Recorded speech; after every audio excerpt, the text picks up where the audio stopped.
So Global Series is, we're a family-run business. We're a complete SME. I know that can sometimes, a lot of people look at what we do online and look at our website and look at the scale of what we do and think we're like some large company. We're not. We're an SME. We're a family-run business, me and my wife, Katie, with some amazing contractors that work with us. And we deliver 2-day B2B summits that are focused on learning and development. It's what you can expect to get from a Global Series event is access to, world-leading keynotes that are, as I say, kind of crowd-funded by ticketing through the events evenly across a distributed number of participants. A suite of solution partners that are handpicked and qualified by us. And that's not, again, I just want to be clear, there's inclusivity on that. And when I say handpicked and qualified, it's making sure that they support the values of what we're trying to do in terms of becoming thought leaders, not we're here to sell something, you're here to buy. That doesn't work. It's about relationship building and building their own communities, if you like, and relationship for the future. And what you can expect to get from Global Series events are you will leave energized. I think the experience is one thing. That's kind of the ribbon on the package is the experience. Everybody always says, Global Series event, there's something just so special about it. And, kudos goes down to Katie, really, and my team and us, what we've created. But that's the bow. In that box is a fellowship of amazing people that generally want to exceed their own L&D. They want to build relationships.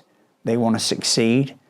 They want to not be in the lonely passage of their own mind and challenges that they have, and they want to be in the place where they can really openly share what they're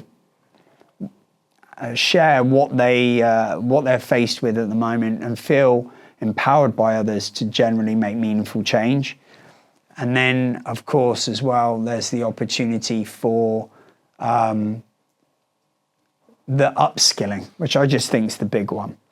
I just see I spoke to so many safety professionals over the years that have fallen into safety and are in major, superb roles and deserve to be there because they're just incredible people and incredible at what they do. But sometimes I think, people forget that they haven't had sales skills, communication, comms, marketing, all these little things, how to have good conversations at board level. I remember walking into my chairman and CEO, and the first time it was a really nervy space. So providing these soft skill developments that are not traditionally on a safety program, I think that's the real key. You will just get something exceptionally different, but I can guarantee you when you walk away, you will be better than when you walked in.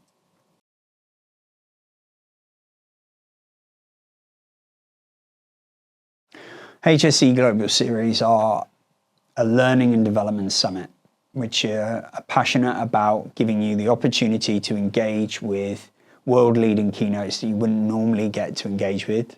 A level of soft skill development that, again, won't find on traditional programs, and access to a community that are impacted and driven for meaningful change. My promise to you and what you will get from a Global Series event is you will leave genuinely inspired with tools that you didn't have before you came in. I created Global Series as a result of wanting to use the skills that me and my wife, Katie, who's my partner in life and in Global Series, to impact the world in a meaningful way. We'd developed some incredible skills. And I think as, young salespeople, there came a time where I was like, there's got to be more to life than, and I also wasn't happy. Even though I was making money, it was like, and I quickly lost all that as well, because as a result of, being a young person, a lot of my past challenges and issues, and I wanted to draw a line in the sand. And I worked in health and safety for a short space of time, not in the profession, but as in running events. And my eyes lit up when I understood that there was more to the job for a health and safety professional than just getting paid to come to work and to do what they specialize in. The opportunity, and I guess the main fulfillment of their career was they got to impact, and they took pride in impacting people's lives in a meaningful way. I wanted to be involved with something like that.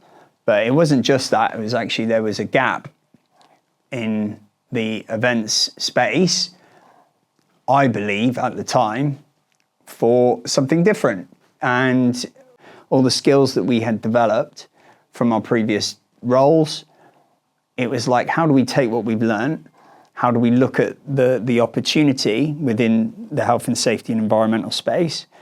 How do we take our personalities, our skill sets? How do we bring that all together to be able to create something that's generally going to have meaningful impact on health and safety? Yes, the profession, to alleviate and elevate the senior leaders or anybody involved in health and safety, but also the end result or ambition is how do we impact in such a way that we give them the tools to be able to reduce incidents and save lives. Now that was where we started.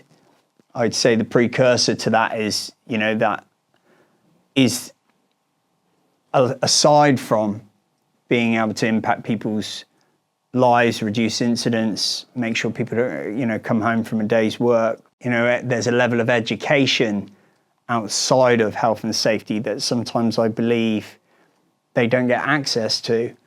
And I don't know why that is. I think because it's a very specialist profession that, some of the things that I see talked about are, it's incredible. Like I wouldn't turn up and do a risk investigation. I wouldn't know how to. These people are absolutely so talently skilled at what they do. But there's so much that I learned from CXO, from marketing, from CIOs, from CTOs, that digital marketing, sales, there was skills that I felt maybe weren't necessarily lacking, but there was an opportunity to ingrain and embed that outside of industry look into helping elevate the HSE space. So I know that's quite a long way around it, but it's also not very easy to kind of put my ambition into a short sentence. That was the goal and objective, and it still is today.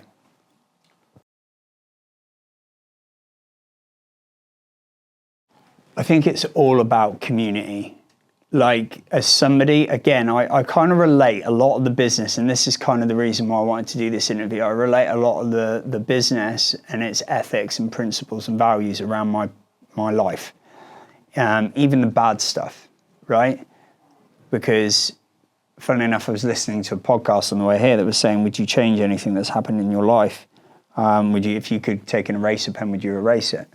And it was saying that 99.9% of people said absolutely not, because it's what made me today. And I think what I see as a true opportunity in Global Series is that I tried to do things on my own. And although sometimes I won and I was successful, really when I started to get real trajectory was when I leaned on other people that were better than me, and also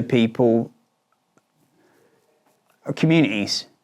When I actually got out of my bubble, like when I was in active addiction, it was a very lonely place. My fear was to be able to share that with other people for fear of being judged. And I became my own echo chamber. We talk about echo chambers a lot in safety, but in all walks of life, I became this echo chamber. And I guess what I learned was actually when I stepped outside of that and I asked for help, suddenly things started happening really quickly. And I think there's an element as well of I had to change my behaviors in the way that I was acceptable to new ways of doing things that I've maybe not thought of before, and what I've maybe not acted on previously for ego, not being curious. The need to be right is probably one of the biggest ones, and I still struggle with that because you build up this wealth of experience. You get something right so many times that you kind of end up in a position where you kind of feel a little bit empowered to make such decisions. And the same goes with business. I've made more mistakes from making not rash decisions, but maybe not reaching out and asking for help. This isn't to also look, there are some there were as well, some really fantastic things going on. I am not trying to come in and take away from what is already there. We're trying to come in and add to the benefits and the opportunity, because it is what I love about health and safety is it is a non-competitive profession, which I never came across in CIO, CTO, CMO, CSO. Everybody wouldn't talk to each other because there was the fear of giving away vital information that would reduce competitive advantage for their organization. Whereas in health and safety, it is just one big family. It's one big community, which is all around hearts of people's. Yes, we're here to make a living, but the other half of it is I'm here because I want to make sure that people go home from a day's work. So that was the community side of it, and also taking my experiences in life and just really kind of putting that into practice to create engagement services that could empower, inspire, drive conversation, really breach innovation in such a meaningful, impactful way. My ambitions in my mind, because of my dyslexia, are almost like rocket size, like to the moon and back. And sometimes I have to be realistic on what I can and can't achieve. And that's, again, something I've probably learned since I started Global Series to where we are today.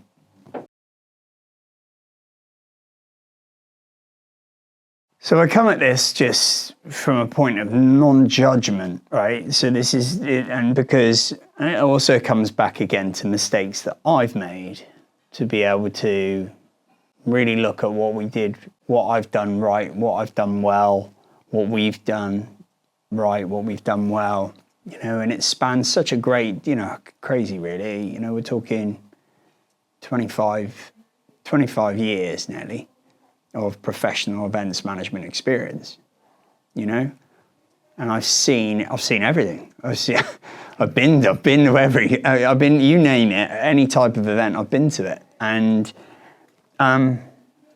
this isn't just for health and safety, I think, and this is the call to action in the events profession as a whole, is we've got to never lose sight of what is the purpose, in my opinion.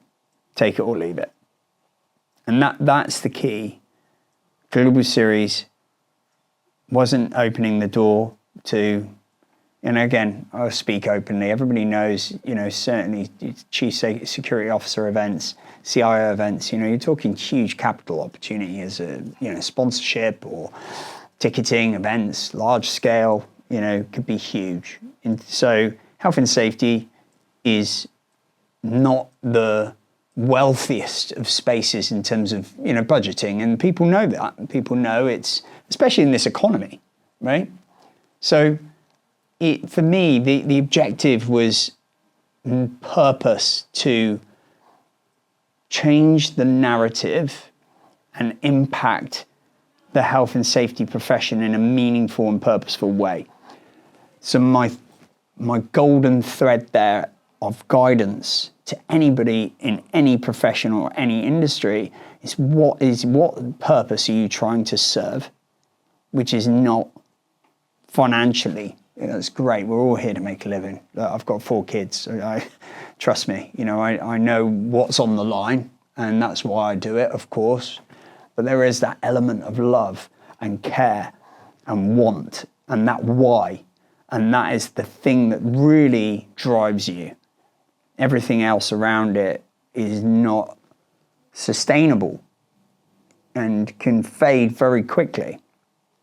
So that's the key thing for me, is like, what is the purpose? What is the sole purpose of doing this? What can be achieved? And realistically, what does success look like? You know, what's the outcome of the ambition? Impact on people. Like, too many, you know, it's like going to, I've gone to events, so I've gone, like, you know, there's loads of, what are the things, there's a couple of things I took away from it, you know, I got to see all my mates and catch up, you know, great community side of it in terms of hanging out. Is that really what I want to get from 2 days away?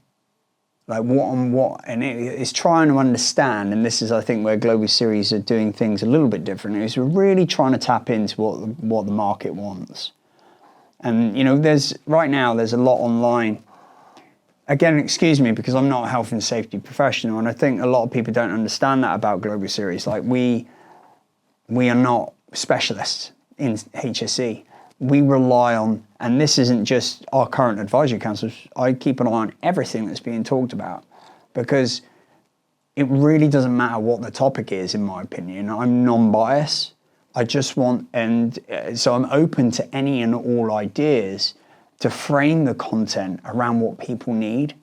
And I think that's the absolute key, is where we changed 18 months ago, because we moved after COVID. COVID nearly destroyed us. It destroyed me mentally, because I didn't like virtuals, and we'd just become this transactional event that were just delivering them for the sake of delivering them. Like, the content we were putting together, and again, we had really good speakers, but there was no real curation around what we were trying to do. It was we went into survival mode during COVID. We, as a family, like, we're all under one umbrella. It was survival mode, because we didn't know what was going to happen.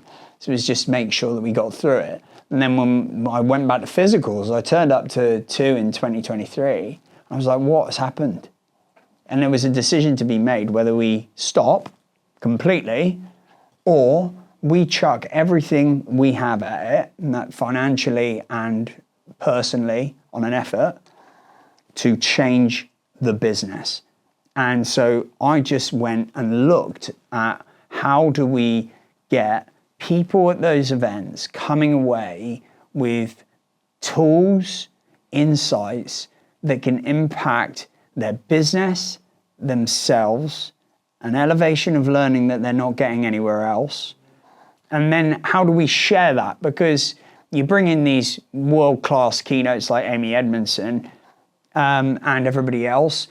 These are big authors, famous authors, you know, golden ticket opportunities. It's difficult to, of course, fund. So it was almost like let's crowdfund it.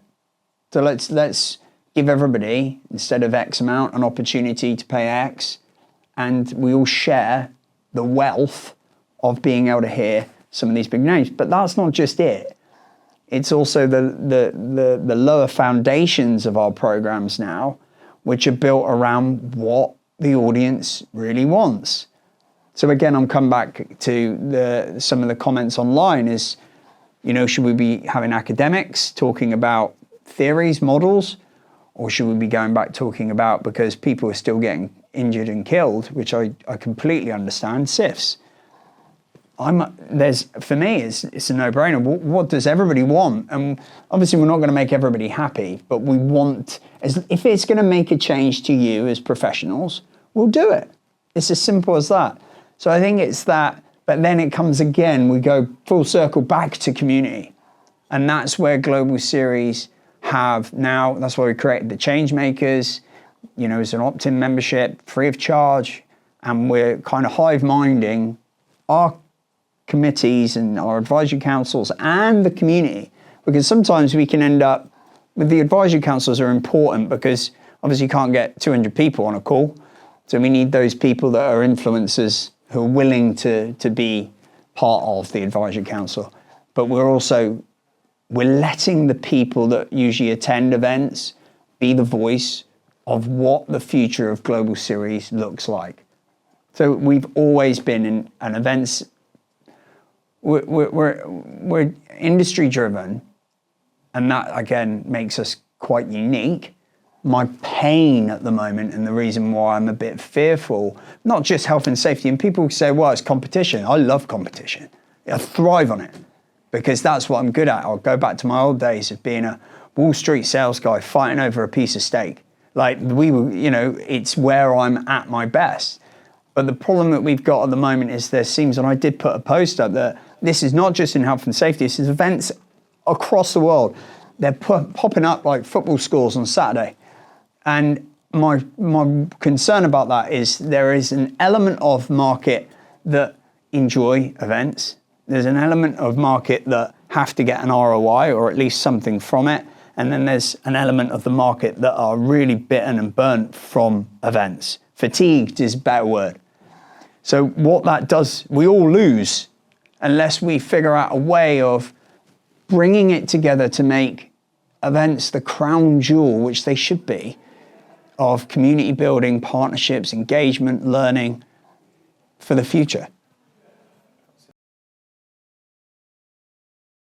You have to, and I think this is what makes us really unique, is because we are not biased on what kind of shape and form Global Series becomes as a community, we're able to enable that community in a way that is really driven like a democracy, if that makes sense.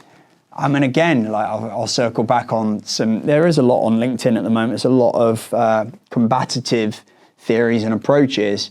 I'm open, we are complete, it's for everyone. Because I think that's the way that we solve problems.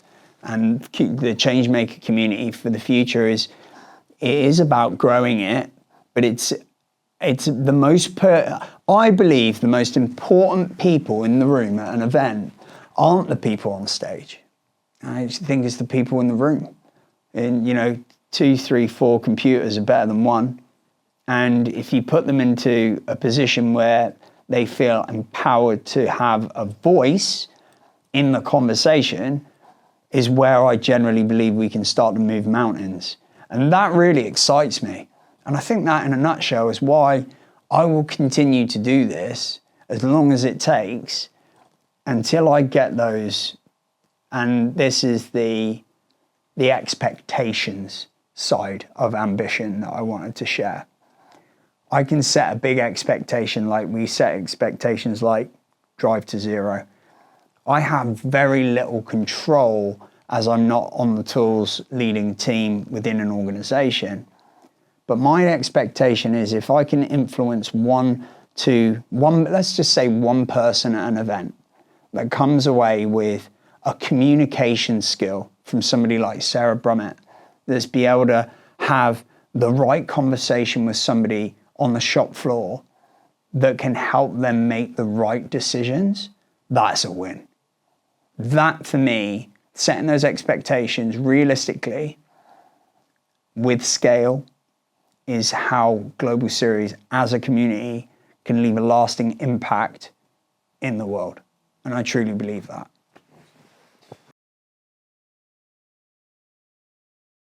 Such a good question. And again, I want to thread this correctly by kind of putting a marker in the sand that I've done that. I have used those words. Look, Wall Street sales guy, right? You knew what words would hit home. So I know, but like that can't last forever. Like my life is different now where those words need to mean something. They really need to mean something. They need to be the glue between here to there. And that is what I'm really passionate about that. That's why I will never stop. And I think, look, we all know it. And Global Series probably looks the same because these words do have meaning. They have meaning, and I'm very lucky to have a very good guy that works with me called Mr. Prikey that's helped me word these in the right way, be able to take because I'm heavily dyslexic, take the words that I want to put my passion and my belief, my reasons, put those into words and then kind of bolt those onto Global Series as our kind of brand values. I think, again, it comes down to that underlining purpose, right? Like if you really know, it comes from the heart rather than the mind. Like when you put those values together on your brand, yeah, that comes from here because it's aligned to something you're really, really passionate about. Our passion, but also like purpose. And that's the key, is that, you know, I've seen over the past 6 months, I think everybody can agree that Global Series, since the 18-month restructure, rebrand, has seen this huge shift. It's clear to see in the social media, the comments, the views, the engagement. It's all amazing stuff. The feedback, the testimonials. You know, it's not Global Series employees commenting on these posts. It's our customers. It's our community. Wow. And like we're every time we do an event, we're blown away by the feedback, not from an egoic perspective. And that's the key. It's like, damn, we're making it. We're really doing something, and it's exciting. And we've already seen, obviously, a lot of the event sector, even in our profession, I've seen rebrands going on. We did a rebrand, and again, please, this isn't me being egotistical. It's the point. This is business, right? You know, Samsung do something, Microsoft do it. If you know, not Microsoft, Apple. And that's how it should be. We all need to pull in the right direction. I want, if we're going to have more events, more events that are just doing something and finding their niche in doing something, or a really good competitor that's right up there with you, that's constantly pushing you, because the event sector, or you have to constantly, you might reach the peak and think, right, we just stay in. Now, it doesn't work like that. We did that in 2019, got hit by COVID, and it destroyed everything. But then look, again, I won't erase it, because look at where we are now from 18 months of restructuring, repurposing what we want to achieve. We've seen advisory councils being built. Brilliant. We've seen the words community, which I hope brings meaning, because I think it's now becoming much like a buzzword. Really understand what that means. Really understand what that means, and be the driver of change through community. And I think that's the important thing, is you can slap a label on anything, but it won't last. If you build it with purpose and from the heart and your core values, it will last forever. And my goal with Global Series is simple. I don't know how long I'm going to be around for. I'm not that old at the moment, but you know, there is going to come a time where I know there'll be somebody better than me to take this forward. I hope so. Whether it's one of my children, whether it's somebody else, whether it's an organization that wants to acquire us, I don't know. But I want what we're building right now to over exceed when I'm past. And I know, again, it seems a long way off, but I'm thinking about these things. I want it to be the incubator and enabler of really educating the profession and constantly pushing it forward. And that's the lasting part that I want anybody in events and media to remember. When you feel like you've got to the top of the Everest, it doesn't stop there. And very quickly you'll fall down and you'll have to rebuild back up. The market changes, people's expectations changes, the needs change, the whys change. People do get bored. That's natural, or not. Maybe bored's not the word. They're not getting what they need from it. And the key is, do they keep coming back? And do they bring their teams? Do they tell their peers? And do we create that snowball, which is really exciting, to really changing and transforming? Because I say, more people, more minds, more community, more opportunity to innovate, more opportunity to break through and find solutions to the challenges that we face within our profession.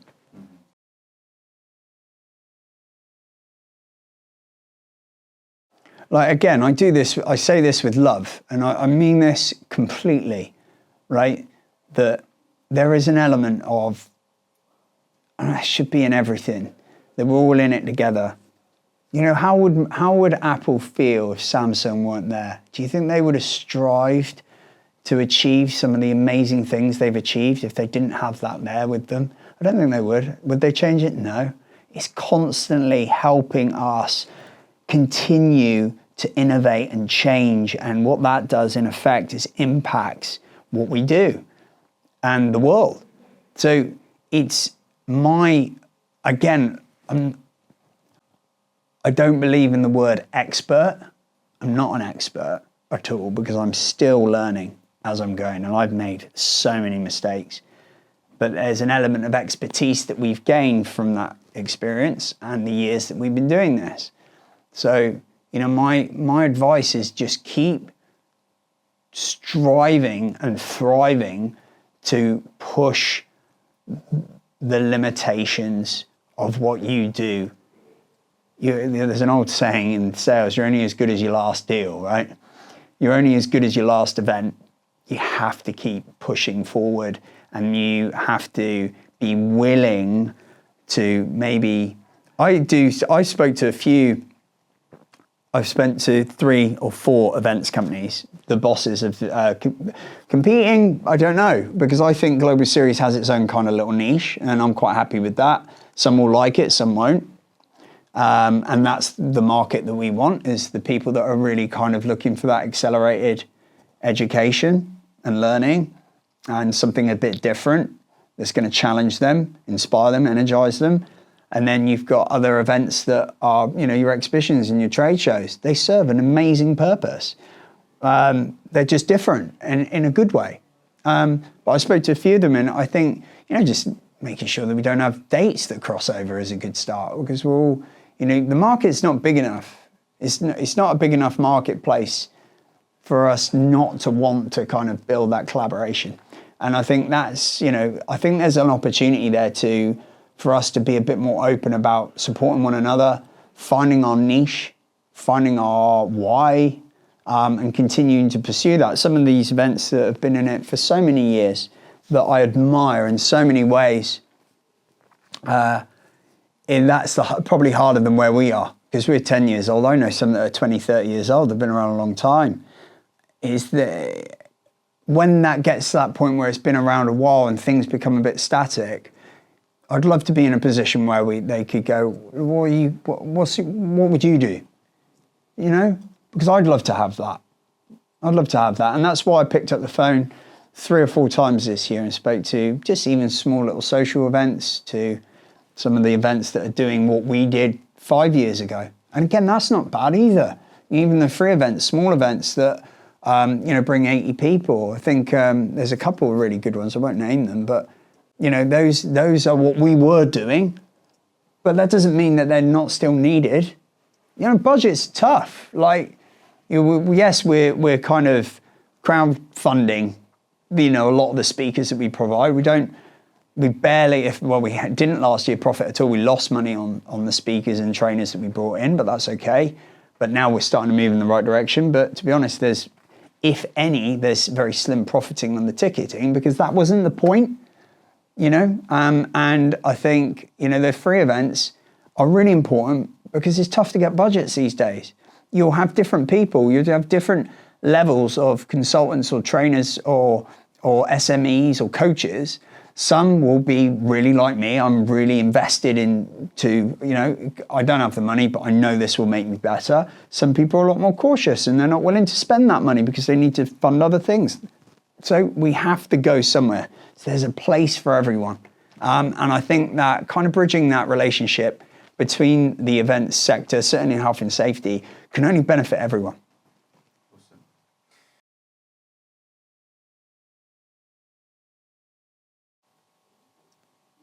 Them, the professionals.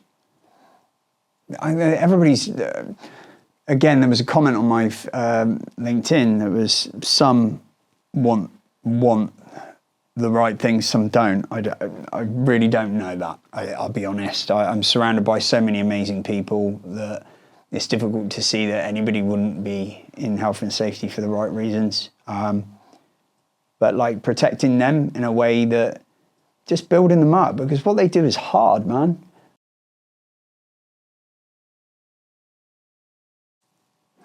Well, there's only one community, right? In terms of the health and safety profession as a community in itself. I think the real difficult part at the moment is I think there's too many people that don't attend events. Those reasons I've done some moderate research on, and a lot of it is through fatigue, poor experiences, time, Some is budget as well, because it's expensive, or they can't do as many. So again, they're having to pick the right ones. And again, that's not a bad thing, because they're just going to pick the one that they generally think is going to help them at that particular time. So we might see people turn up at ours and then go to another one. That's perfectly fine, as long as it solves their problems. But I think, the term community needs to, like we said before, it needs to band reason, right? There's got to be something behind it. And the same goes, I'll come back to it again, what is the purpose? Because without purpose, you're just barreling off. And that can do, and again, I'm not pointing anybody out, I'm just pre-warning that, because there are, and I've seen this in a few industries outside of health and safety, where just, in my old employer, the people just leave, put on an events company, and I didn't want to do that. I wanted to put on an events company that was dedicated to a specific, where I could really hone in on a purpose, not because I just wanted to do it. And that is, I think, is absolutely mission critical to alleviate the problem number one, which is less and less people are attending events. We're starting to get momentum back on that, but there's still a lot of work to do. And I'm very lucky. My skill is very old school. It's getting people on the phone in meetings, and I'm speaking to people that just do not attend events. And it's fascinating the reasons why. So, I think the community side is, how do we get people back? And I think that is a holistic challenge for everybody, because again, there might be just that one mind that we haven't tapped into, that one perspective could be one step away from a solution, but they're not there, they're not present. And I'm very, very grateful for our community as it stands. They use our resources, they attend our events on a regular basis. I want that to grow. And to do that, it's a lot of manual work at the moment. It's a lot of convincing. It's a lot of conversations, but it's coming. But I think that's the key. And unfortunately, I don't have the answers for everybody else. Vedantics do, because they're technology. So they have a very unique technology community as well. So, what they've done is impressive over the years. It's really good. And so, I think again, I wish I had the exact answer, but I would focus on that kind of key. That I think the big challenge at the moment is, how do we get people back?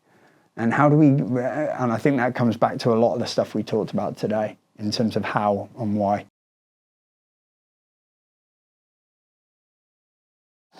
Yeah, so, this has always been raised to me, and I will not change, by the way, that I believe, limitations on numbers in terms of physical events is absolutely critical in order for people to have a voice. And, I'd say my limits are 100. Probably stretch a little bit on that number, so that people have an opportunity to really ask questions, be involved in the conversation, in 2 days. So, it's kind of like we're already seeing this trajectory where we're moving towards these numbers in the UK, North America, Europe, Saudi Arabia, and Canada. We already hit the Canadian event, did 100 within 4 weeks. So it's like the challenge then is number one, how do we make it inclusive? Right? Because, anybody is available, and, it's ticketed. So, anybody is able to come. We don't want to say no to people because we've not got space. But I also am never going to change with that, because I think it's so important. So we're already moving in with a wonderful partnership with Orchard Media this year to be able to, first of all, make our content, physical event content, more accessible. Now, of course, we can't stream keynotes because they're paid for keynotes, but, we can stream some of the really cool fundamental sessions that we put on that have been narrated and created by our advisory councils and our communities. So we can give access to 1 or 2 of those over the 2 days. There's virtual There's interviews that we're doing on site, testimonial work, all that kind of good stuff, podcasts with Orchard Media. So all this will give people access, if not physically, and then they'll get a shot hopefully in the next one to come. And it's just as simple as, I hate the term first come, first serve, but we want to create that demand, right? Like that's important, because we want people to want to be there. And not everybody's going to be able to make it every year, because it is, whether it's only 400, 500 quid, it's still a cost. And then you've got travel. So, everybody will get a crack at the whip, but they will also have access to that information, albeit through Orchard Media and our partnership. And then we've got our community members through online have access through our community membership, which is free of charge, to our virtual workshops, to our content. We're doing an expert collective with people like James Pomeroy sharing amazing papers and case studies that they're writing up based on some books and literature, and just amazing stuff. It's like, I guess the future there is, right now it's getting every event that we serve in 5 events, 5 countries, continents around the world. It's getting those to the point where we are hitting 100. Could probably go to 120, but it makes me unnervy. We've got, solution providers. This is something I do want to touch on. I think one of the things that I've gained knowledge from my networks, and especially I'd say not just the communities that we currently have and built, the people that I'm speaking to that aren't attending events, is the number of sales pitches, partners. It's very, very easy. There's 2 things. We've regulated the number of solution partners that we have at any given event. Yes, we could, on some of these events, we could be exceeding these greatly, but we don't, because it's important that we've got the right number of partners. But I guess the real key for us, and what we've done really well, is these partners are hand selected that have worked with us for many years. And if a new partner comes on board, there are a series of conversations that we go through with them. And we also are making them part of that community. They are thought leaders that are one flesh with the delegation that are on site. They're not there to sell. They're there to learn just like them, inspire just like them, engage, find out if there's any way, or if there is anything that they see as an opportunity for them to support them. We don't separate the 2. Now, again, some things work well like that. Some people generally walk into an event and are ready, like, I want to go and purchase some hats, gloves, whatever it is. Brilliant. What we're doing with Global Series is very different. So again, all these kind of things, these models that we created with Global Series, have been done in a way and been fabricated based on experience, mistakes, learning, failure, success, all that kind of stuff. And we're at this tipping point of a really exciting time and change, which I believe is going to really catapult the Global Series into a new era. And that's really exciting. So sorry if that was the long way around, but there's some important parts there I wanted to get across. But yeah, that is where I see it going, without being too apprehensive on my own ambitions, which can maybe overexceed my own expectations.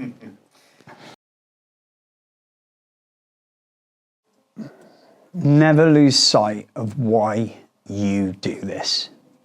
You are the opportunity. And that's why I want to help enable that change and that impact that you can make in the world. Just go for it. Do you know what? Go for it. Really, really go for it. Don't be afraid to take those big risks. There's an element I've learned as a CEO between making decisions based on being a business leader, and what I've probably found difficult to toe the line between is being an owner of a business and having to manage finances and profit and loss and all that kind of stuff, between my purpose, which is a fundamental, I want to make a difference, and towing that line. Always make sure that it's balanced. that is the key, I think, is the balance between how this is generally going to impact the profession and, of course, being a business and getting that balance right, because it's still something I'm working on. And I think that tied into, let's work together. Let's come together. If we're doing this for the health and safety profession, like I said, good competition is absolutely, I could not go without it. And I love it. And I think I relish it, because it's not a bad thing. It's a good thing, and it's an opportunity.